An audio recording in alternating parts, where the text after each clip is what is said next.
What is up, wrestling fans? Welcome to another Fannounce Table edition of the Smark Moment Smack Talk podcast. I'm your host, as always, Tony Mango, and joining me, as always, is Robert E. Felice. This episode is going to shock you. That's because we are the Smark Moment crew. This is indeed going to be a shocking episode. I have not ever seen this WarGames match, and I would assume that it's not. Although there's some talented ass people in this, but there is Shockmaster. So, we had a game plan of what we were going to be doing for this week of Time Machine Dream Team. We switched the plan up a little bit. That is actually going to be a Darkcast that is already recorded, funny enough, and coming out later on this week after the hot tags. I'll publish it like Saturday or Sunday or something. But instead, we're switching it up here with a different Fannounce Table. WarGames was just announced this week for Survivor Series. Supposedly, it's going to be a 4-on-4. We think it's still going to be a 5-on-5. Drew McIntyre, Randy Orton kind of being in there. I don't know. We'll have to see about how that goes. But we're trying to brainstorm some WarGames things and stuff. At first, it was like, oh, why don't we watch the first WarGames? And then I couldn't find it. Eventually, Rob did. But then I already set up the graphics for this. So 30 years ago, this WarGames match happened at the first ever WCW Fall Brawl in 1993. And this is what we're going to be watching. So we are doing the normal setup for any kind of like Fannounce Table or fan tracks. We are not showing you the match itself. So you cannot find that here on this YouTube page. Or if you're listening to the audio only, obviously you can't see it anyway. If you do, you've got some kind of crazy superpower, and that's pretty awesome. But what we will be doing instead is giving you a countdown of 3, 2, 1, play. And when we say play, that is when we're going to hit play on the Peacock feed, which is currently set to 2 hours, 21 minutes, and 2 seconds, 2:21:02. That is on the black screen right after Tony Schiavone says, oh, we're going to switch it over and we're going to go to the WarGames match. And it's a black screen because it's one of those Peacock ads that they inserted in there. So if you don't have the ad-free tier, then I don't know, maybe you have some kind of an ad for like some Lexapro or something for all we know. I don't know what they advertise on Peacock, but that is what we're going to be watching here. A match that I have not seen before. It is featuring a good group of people here. We got Sting, we've got Dustin Rhodes, we got the British Bulldog. The whole idea of Road Warrior Animal on the poster for this instead of the Shockmaster is pretty funny to me. But Sid is on the opposite team, Vader and Harlem Heat, although they were Kole and Kane at this point. They apparently sure were. And this is from an era that I don't know almost anything about, to be perfectly honest. Not a very good one. I've never been the biggest WCW fan, so I don't really feel the need to go back and watch a lot of these older things. I only really watched WCW from like the NWO era, like a little bit before the NWO era, like probably like 95, maybe 96 is when I started to get into that. And like, I still didn't really like it all that much compared to WWF. Little things too, like I never liked the sound of the mat, that like kind of thing. I would say you're being nitpicky, but I've watched James Bond movies. Well, sometimes you have a too pointy of a gun barrel sequence. But a lot of the characters didn't resonate for me. And when I think of, if somebody says think of Macho Man Randy Savage, I think of him in WWF. If somebody says Hogan, I think of Hogan WWF. I don't think of the WCW, version against like the Dungeon of Doom, for instance. What's amazing is that the Dungeon of Doom really gets mentioned so much. It's like a 5-month angle, and like everybody knows how bad it was. Well, think about how many times that happens to a lot of other things. We talked recently about how the Brood is like such a big trio in WWE, and it's like they were around for what, like 8 months or something? Yeah.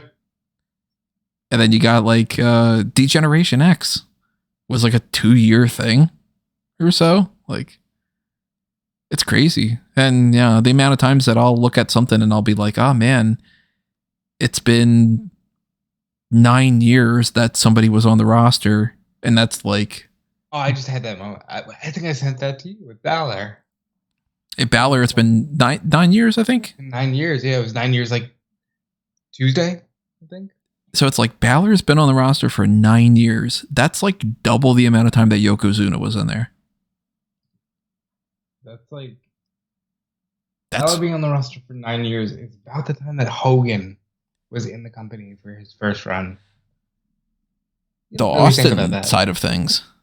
Oh, I did. We can get into at some point the madness that I do when it comes to like Austin being a thing. Or The Rock. Like 6 years. And yet you have more merchandise, more video games, more so many things for all these people. But that kind of brings us back around to no one outside of the Shockmaster. And really when we talk about the Shockmaster, we talk about his debut. No one really talks about WCW 1993 WarGames. This is never going to be on anybody's list of like WarGames matches you have to see. No. Even though, as Tony said, the lineup for this pretty good. Is pretty damn stacked. It's Harlem Heat, Vader, and Sid against Bulldog, Sting, Dustin Rhodes. And then unfortunately Shockmaster. And then unfortunately Shockmaster. Because I think it was supposed to be the Road Warriors. And then Hawk and Animal weren't on good terms at the time. So you get Animal on the outside of the ring. And you get Shockmaster, who they wanted to make a thing by, glittering up and spray painting up a Stormtrooper helmet, which is wild. The copyright infringement on that is crazy. For a company that also had RoboCop in a match. And by the way, but it's like that's probably just like a deal that they had going on, so it's okay. But this is just like, hey, let's do a Stormtrooper thing. By the way, since the Shockmaster fell in his debut, they kind of shift gears and make him like a construction worker, but he's also clumsy. Is that in this match? Yeah. Really? Yeah. I just assumed that they were actually trying to make him the Shockmaster in this match. Oh, no. But you're going to love it. It's going to be like, that's what they turned this guy into. It's amazing. Look, I like the natural disasters. Typhoon is fine. We almost got Tugboat against Hulk Hogan at WrestleMania. This doesn't work. Chic Tugboat, right? That's so bad. It's so stupid. Like, my mind can't fathom that idea. I can't picture it being like, okay, Tugboat, but like Iron Sheik. What? And I think for what it is, we're gonna enjoy it. You do kind of get some Sting in there. It's Sting's last year. We get to talk about that a little bit. I think we're gonna have a good time. At the very least, it's one of those things where this might as well even be like a miss the Smark, because I've never watched this and I'm very curious. I watched a little bit of this, the pre other matches. I watched the Lord Steven Ringgold match and a little bit of some of the other things. Then I tuned out and started working on other crap. But I don't know about the time frame of this. I don't know almost anything. I'm going in pretty cold, but that in and of itself is pretty fun too. So keep in mind, everybody, again, we're at 2 minutes, 21 seconds and 2 seconds. I'm actually at 4 seconds because I have to click on something that's like, the stopwatch thing on this throws me off a little bit, but it's going to pan straight to like from the black screen to a shot of the crowd and stuff. You'll be able to sync up perfectly fine as long as you hit play when I say play after 3, 2, 1, play. And I'm ready to go. What about you, Rob? Yep, I am ready. All right, everybody. So get this started in 3, 2, 1, play. The event we have all been waiting for, because it's the match beyond. I like WarGames much better when it didn't have to have no space between it. Like you just like the 2 words, WarGames? WarGames instead of WarGames.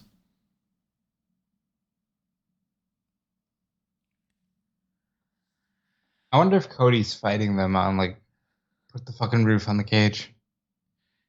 Put the roof on the cage. It'd be better if the roof was on the cage. Although I guess you don't get the option of jumping off of it. That's the only reason they don't, which is so stupid. For that matter, too, though, I don't know why they don't use the Fall Brawl name. It's so perfect. Like, why not just call that the the Fall Tour that they have going on? The Fall Brawl Tour.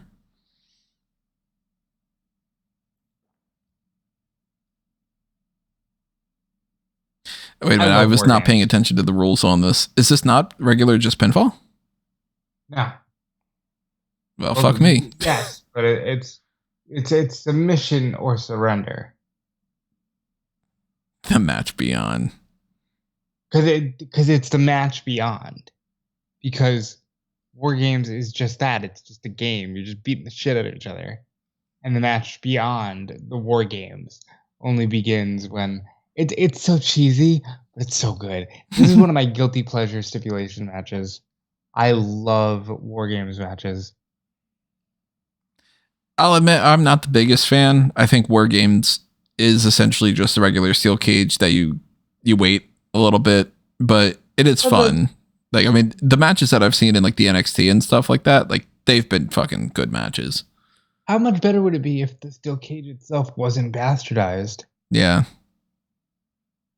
If we didn't have steel cage matches all the time, and if Hell in a Cell didn't suck anymore and all. And if they just did their job. Mm-hmm. If it just kept people out. Yeah. And if you... I'm sorry. Look, I understand the change in the industry and yada yada. But, like, the lack of blood really hurts stuff like WarGames. And we're going to talk about that here. Because I think this is the first WarGames match in WCW where they don't bleed. Because we're knee deep in 93. I hate you. I'm probably going to say it like 3 more times. We're knee deep in 93 and everything is like a G-rated product. I mean, look at how crazy they're going with these fucking strobe lights and the pyro awesome? And all. They're all like, yeah, it's just... Oh, fuck. Oh, God. It's insane. Did you see that pyro almost hit the freaking cameraman? Yep. You're doing that.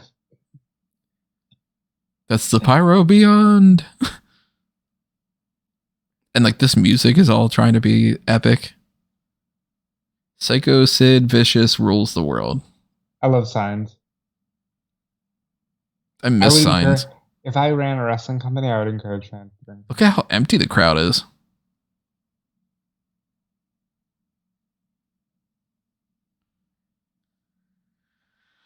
Kane and Kole, Harlem Heat.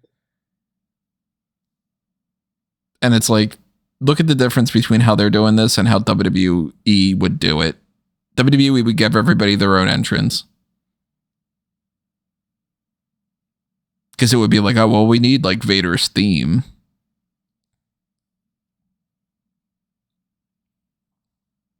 I will say, even in 93, they would have absolutely done that. Despite how I don't have much of a recollection of WCW from this time frame and all, like, I've not watched like old episodes of WCW that led up to like Sting versus Vader or Ron Simmons versus Vader and stuff. I know how fucking entertaining Vader is, and this is the Vader that I always want to book whenever I have like the mock draft things. I mean, it's almost bare bones. Like, he's just wearing a singlet and the mask. It's very weird to see Animal without a hawk, always. And for having him come out as, like, the leader of this group. By the way, look at the Shockmaster. It's so stupid. Yeah. Like, why couldn't they have Animal in this match? Do you really want one Road Warrior? I mean, over Shockmaster? I think he had some kind of Lloyd's of London deal.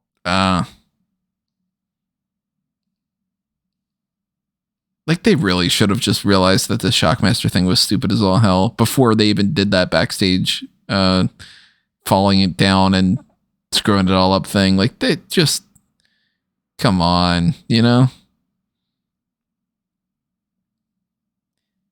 Is Shockmaster supposed to balance out Vader? It's just like, it's just so silly. And look at Bulldog. This is a year after he beat Brett. This is a year after he beat... We've talked about this before, but like the idea of, you know, what do you picture certain things? Like, I never picture braided Bulldog when somebody says Davey Boy Smith. Famous. It's weird because it's just like, to me, I'm like, I picture Bulldog from like Royal Rumble 97. Like that short hair, the trunks. I fully expect Cody to do exactly that. On the 21st, by the way. This, the jump that Dustin Rhodes did? Like, no, like literally, hey, don't go in, you're hurt. And he's like, I gotta start it. My dad would have started it. Oh, that whole idea. Yeah. I'm not a fan of Dustin Rhodes like that. The natural Dustin Rhodes. Goldust is much better. Which is funny because it's like, really, the whole Dustin Rhodes thing is, you know, you don't tweak too much and you get Cody. And I'm like, yeah, Cody doesn't need to do any of that gimmicky shit. He could just be Cody. The problem with Dustin is that he's too close to Dusty. He's too wrestling. Because like Cody found his way to be himself and then incorporate Dusty. Whereas Dustin just comes across like he's trying to do Dusty. I always think that the Dustin thing is like more like cowboy natural Dustin Rhodes, and the cowboy gimmicks don't mean shit to me. That's speaking to not only like an environment that I'm not familiar with and used to and have no attachment to, but I just genuinely don't like. Like, I hate country music. I don't think that the whole Southern slang kind of thing is like badass or anything, you know what I mean? Like, so to me, when you got like, oh, I'm a cowboy character, it's like, well, you might as well be an Eskimo character or a surfer character from, you know, SoCal or any of that stuff. Like, just doesn't translate to me. I agree. But then again, I've never understood why Big Van Vader is... Why is he called Big Van Vader? Because it's a Japanese thing, and I think they wanted to get over that he's the size of a van. And then they call him the Mastodon. Well, that's a Vince thing. Well, I mean, he had the Mastodon, like, headpiece and all outside of WWF, right? Well, that was probably just a cool headpiece. Although the side of his pants just say Aider. I always love that move. Aider. Actually, he's got the R covered, so it's just Aid. Big Van Aid. That's weird seeing him take off his mask. Probably wanted that room to breathe. Supposedly that smelled so bad, right? Yeah, I mean, like the whole thing. Cactus Jack should have been in this match. That would have saved everything. Put him in there instead of Shockmaster? Yeah. Yeah, that would have saved everything.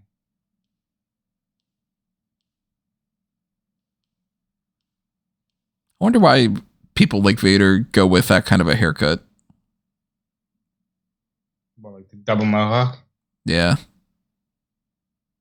Is it just because like, it's like, well, I'm a wrestler, I'll look fucking weird? It's futuristic cyberpunk baddie. Is that what he's supposed to be? A cyberpunk thing? I'm making that up given the time period, but it fits. You believe it. Or is that supposed to be like mastodon tusks?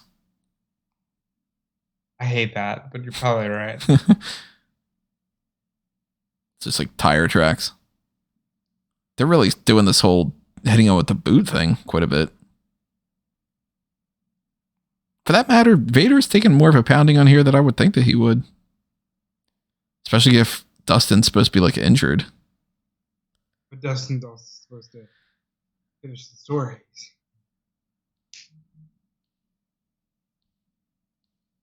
Wait, what did they just do? It's a coin flip. I thought it was like rock, paper, scissors.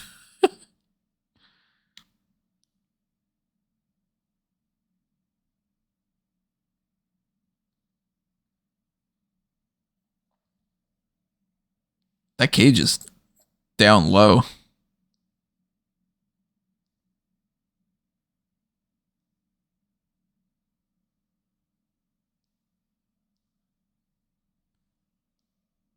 When did they switch over from Kane and Probably when they got Sherry. the Sherry switch? 94.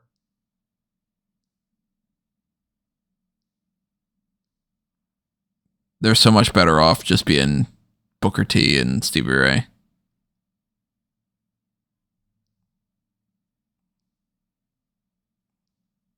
GI Bro. What a stupid fucking idea. This Boot's the star of the show, man.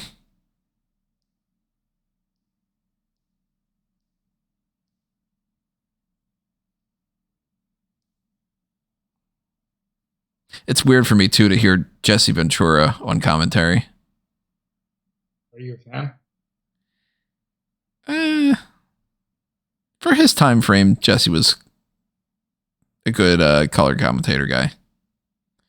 He wouldn't be in my top 10 commentators, I don't think. It's so weird that he's covering up the V and the R. He's literally just aid. Just aid.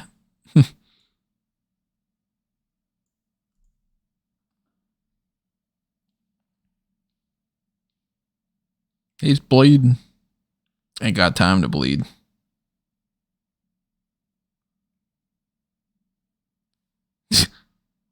I thought they didn't bleed in this one. I guess if anyone's gonna bleed, it's a Rhodes.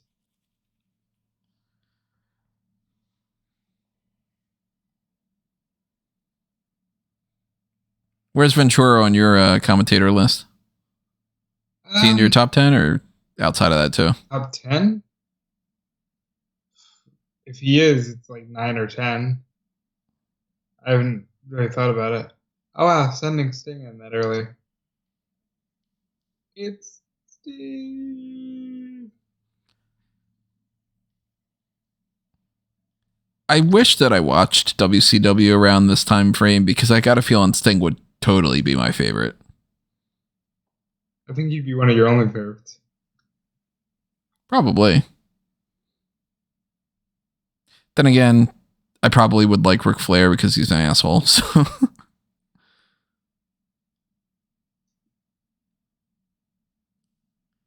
That was also another thing that I was never a big fan of with for WCW was I mean WWF had this too, but like around this time frame, the whole that type of blue and that type of yellow. And like WWF had that, but they tended to be a little bit more like I didn't notice it as much as with the WCW, I guess. Because I hate that color yellow. You don't like the neon yellow? Not a fan. I mean, yellow is my least favorite color to begin with, but Really? and that's nitpicky enough to be like, you know, oh, all this yellow and shit. But it was primarily just because I was a kid watching WWF and I liked, you know, Razor Ramon and The Undertaker and Shawn Michaels and Bret Hart and all that. And WCW was like the lesser. Other thing.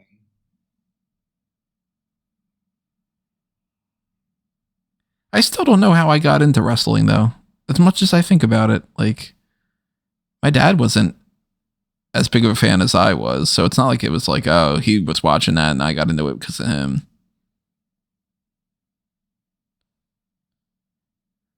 It's always funny hearing people talk about their origin stories, and I'm like, I don't have one. Do you remember how you got into it? It was always on. And I was just always obsessed with it. What's that? You're fading in and out a little bit. Couldn't really hear you.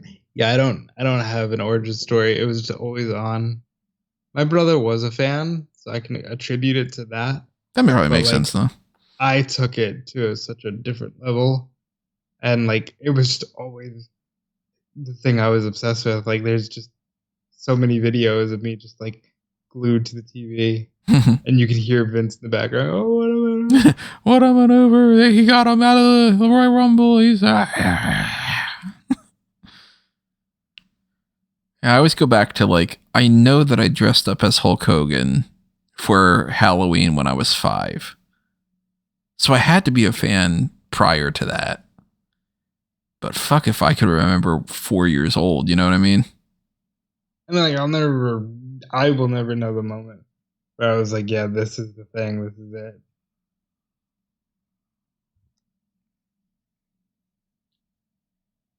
Like, I don't think that I really know anything about Vader until he came to the WWF in 96.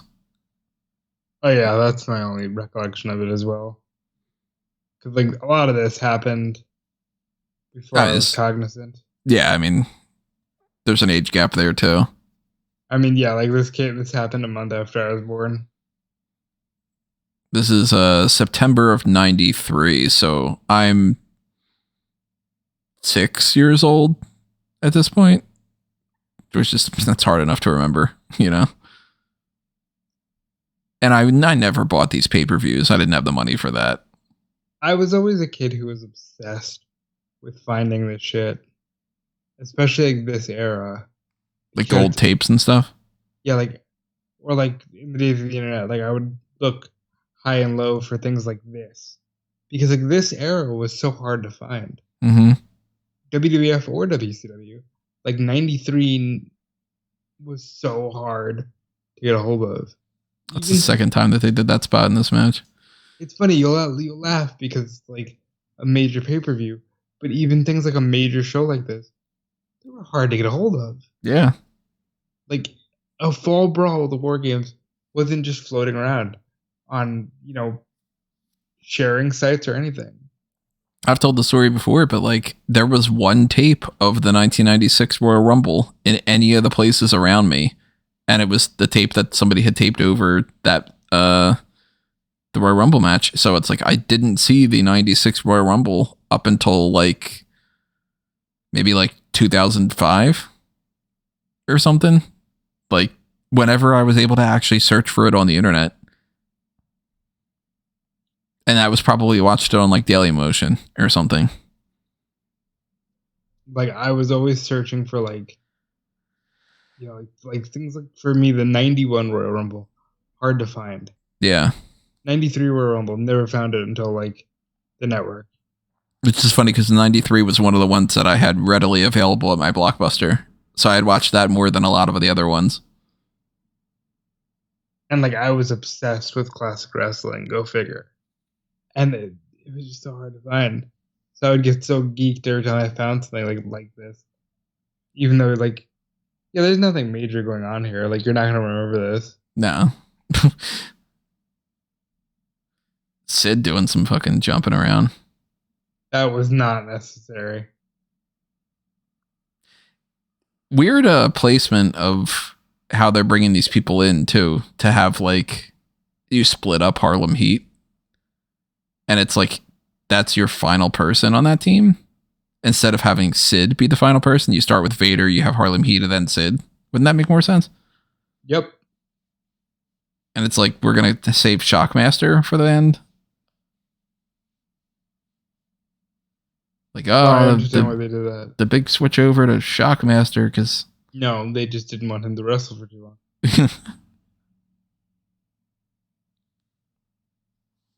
Do-do-do-do-do-do-do. Do-do-do-do-do-do-do. This is also the type of match too, like, if this was happening these days, I'd be like, man, nothing's fucking happening in this match. Yeah, and that's why I said this is definitely one of the least memorable war games. Because nothing is happening. Like, it's a series of punches, and it's, whatever. Bulldog's getting ready to jump, even though he can't jump that high, because the cage is so low. Whoever gets into that fucking corner just gets thrown. You see how weird that was? That, like, he just sat there waiting for the guy to throw him? Mm-hmm. Can you believe this match is almost over? Yeah. Yeah, I can believe it. I can't. Nothing's fucking happened. Ooh.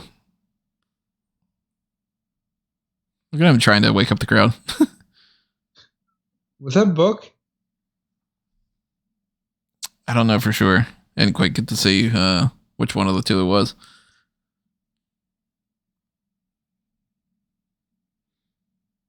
Yeah, send in the fucking Shockmaster.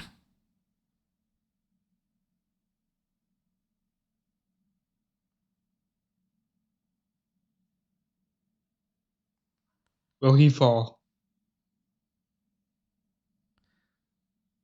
See, they're making fun of him for even getting through the ropes. Isn't that so stupid? My God.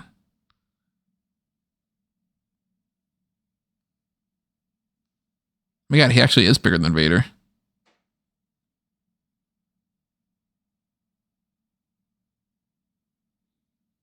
So then they went with this guy being like, oh, this is so fucking cool.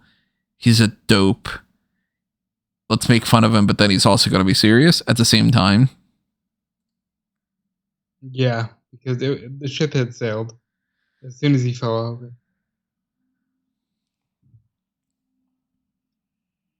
Sid's just like, please don't hit me with the boot. I'm not going to do anything to stop you from it, though.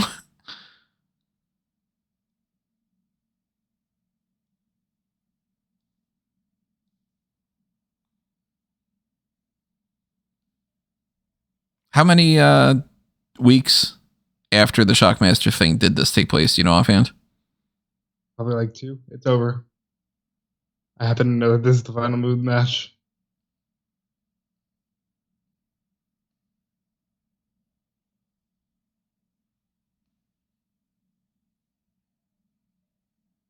That's how it fucking ends.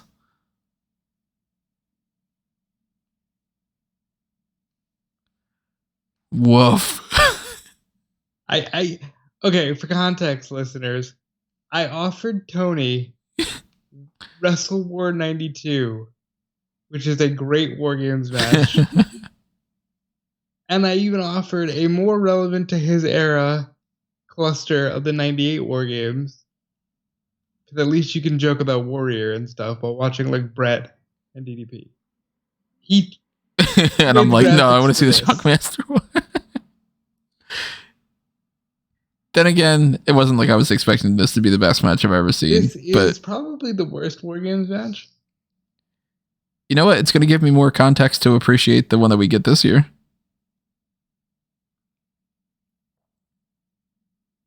We demand satisfaction. What a lackluster ending to a pay-per-view, too. That they're like, they're all perfectly fine. And Sid yelling, we demand satisfaction.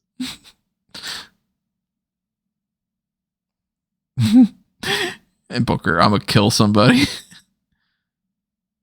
He was the one that gave up. Yeah. Put your hands up. You won. You clearly won. We demand satisfaction. Like this is supposed to be the payoff of like some big feud, right? And this is the way that they end it. That was the payoff of the summer of Bulldog and Sting against Sid and Vader. They threw Harlem Heat in there, so someone had to lose.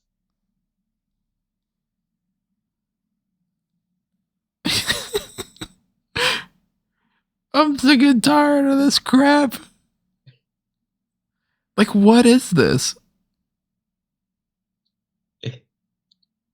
What, like, why is this like almost like an angle to be like, Oh, we didn't lose. Because they're not off the air yet. You clearly lost.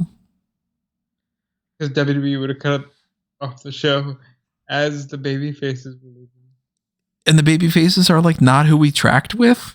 They just left. They're like, ah, that's fucking it. And they leave. And the heels are all like, damn, man, we're mad.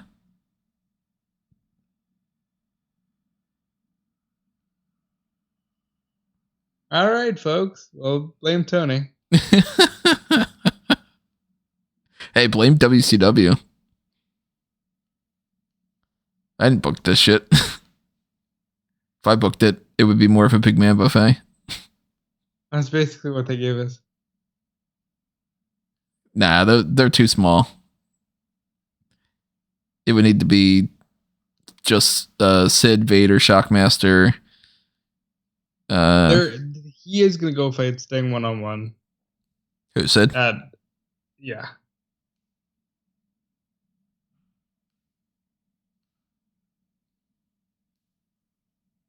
Yeah, why isn't Cactus Jack in this match?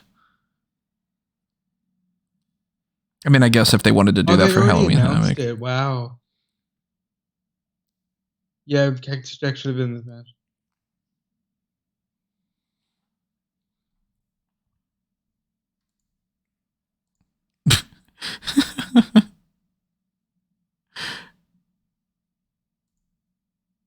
That's a funny it's a funny send off for him to just be like, yeah, fuck Texas. Yep. And there you have it, folks.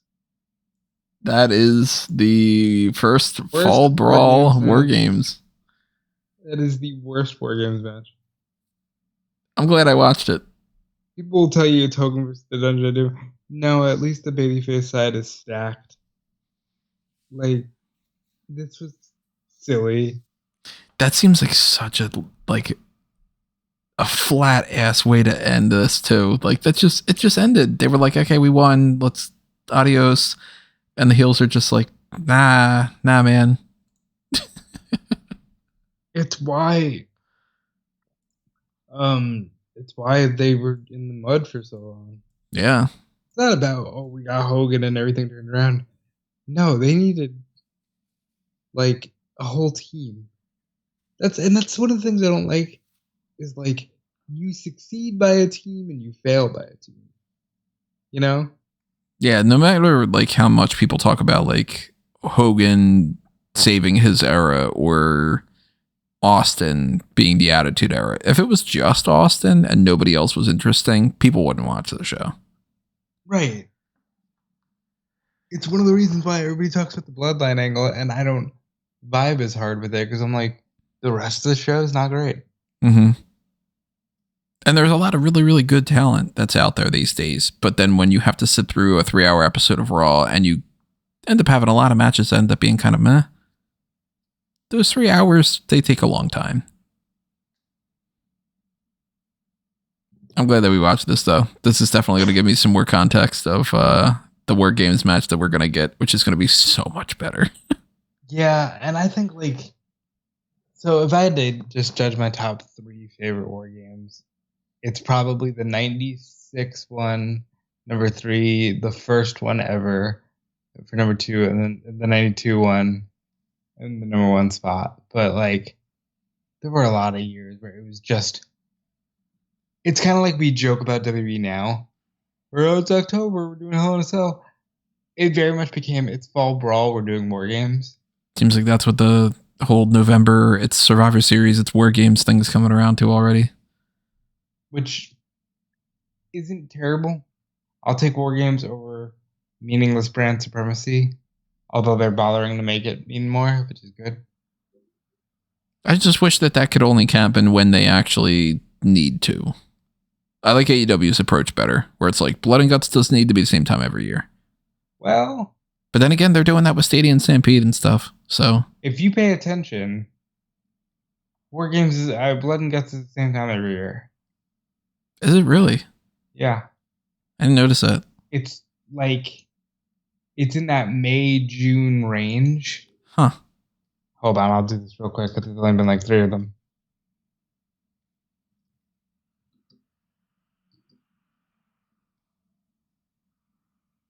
Yeah, Blood and Guts. So the first one was May 21.